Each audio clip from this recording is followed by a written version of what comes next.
Chris Lynch, weekdays from 8:30 on News Talk ZB. This opera appears to call out for amazing costumes and scenery, doesn't it? And that is something that people also like. That's very important in opera, isn't it? It's important to many. There have been a lot of productions of operas that are traditionally staged with big and bold and beautiful costumes that are reset in modern and let's say minimalist That's true. settings. And a lot of opera goers aren't so keen on that, but actually often it does translate well to a modern setting. But, you know, I think no one will be disappointed with this production because the costumes are amazing. They're over the top. I can tell. How long have you been in rehearsals for here in Christchurch? We've been in Christchurch since the 1st of July. So Not long. No. It's actually been quite a short rehearsal period anyway, because this is a revival of a production that's already in existence. We did 2 weeks in Auckland. We did 2 weeks in Auckland before that. So it's a slightly shorter rehearsal period than New Zealand Opera would normally do, because it's a production that they've done before. But it's actually it's sort of a standard length of time. Yeah. You can be far more dramatic than that and say you've been in months of rehearsals just for Christchurch audiences. No, I wish I could. And now you arrived in New Zealand not long ago. Yep. Whereabouts are you originally from, and how did you go about securing this part? I come from Italy, and exactly my family lives in Sicily, the south. I live in the north because I've been living there for many years. First for studying, then because my life is there. So I arrived here for the first time just at the beginning of the production. Wow. I can say in the South Pacific area for the first time in my life. So New Zealand is the first country of this side of the world for me. No doubt you've been in full rehearsal, so I wouldn't expect you've had a chance to even really have a decent look around yet, right? To look around, you mean? It is very difficult. I just saw something very in the very close side, like the ocean, just here in Christchurch. But it will be very difficult to visit something else because the day between the shows are just one, or sometimes just once is 2 days free. But we have to rest a lot, and as soon as we are in the full winter, it's very dangerous for the voice to take some cold. And so we always have to rest as much as possible between the performances. After, I could visit something more, but since I decided to go back to Italy because in Europe it's summertime and I need my holidays. Show off. What a show off. I'm going back to Europe as well. So. I haven't done holidays for 2 years, so I just want and prefer the beach, the seaside. That's exactly what But I will doing. Come back in New Zealand, so that's and Welcome to cold Christchurch. You have to come back in the summer. It's a nice place, even if it's cold, of course. It's okay. Yeah. It's not too bad. But that's a good point, Madeline, isn't it? When you are a professional opera singer, you really have to look after yourself 24/7 to make sure you don't get anything. I mean, even when I'm out and about in the city and you get that niggly sore throat, for you that must spark anxiety. Yes, because if we get sick and we can't sing, we don't get paid.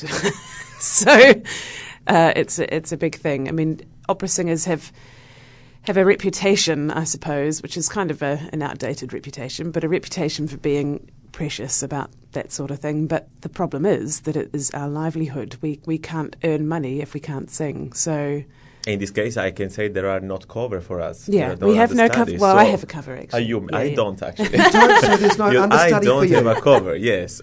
So if you I will sing sick, even if I get sick. you have to do. They'll have do to a Britney Spears and lip sync. In the past, it happened. Even when I was totally sick, I had to sing, just probably taking some medicine, something very strong, because I didn't get any cover understudy. So in the past, it's happened maybe a couple of times. And the voice is not the same, actually. But not all of the audience can understand that you are sick. Somebody just who are very good ears, but not everybody. Listen, if you get sick, I'll fill in for you. I've got an amazing... I can't sing to save myself. Madeline, we're almost out of time, but for those not familiar with this obviously quite popular production, talk us through the dramatic storyline, because as I was going through the acts, I was on the edge of my seat just reading. It's very dramatic. It is. It's quite tragic, really. Violetta is a courtesan in Paris, a very high-class courtesan. She is independent. She, for most of the time, she does rely on funding from various men, one of whom is the Baron Dufault, who's another character in the opera. But anyway, she has never truly loved anyone. I just don't want to spoil it for people who come along, but I suppose... Just give us a taste, but then leave out the rest, if you get what I'm saying. Oh, okay. You're doing well. Thank you. Yeah.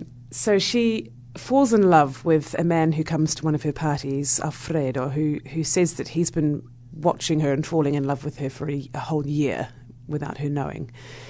He knows that she's very sick. She has tuberculosis, so she's dying.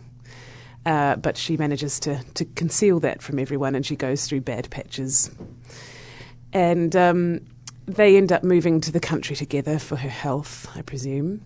And then she gets a visit from Alfredo's father, Giorgio Germont, who's played by the wonderful Philip Rhodes.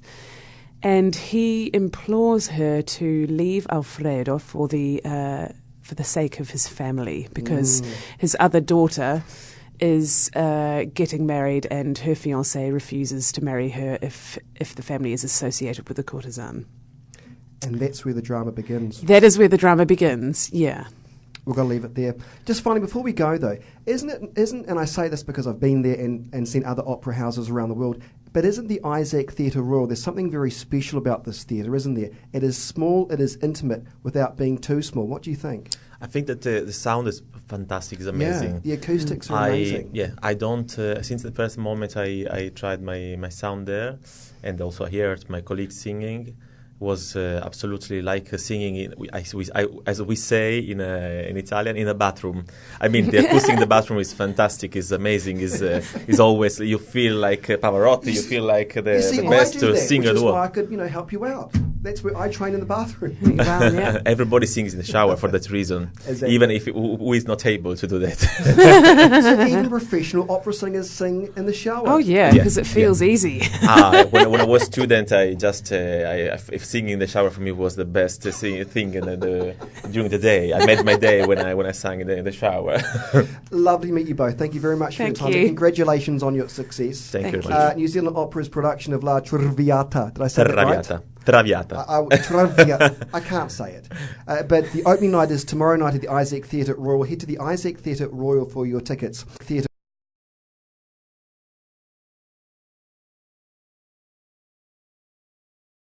Chris Lynch, weekdays from 8:30 on News Talk ZB.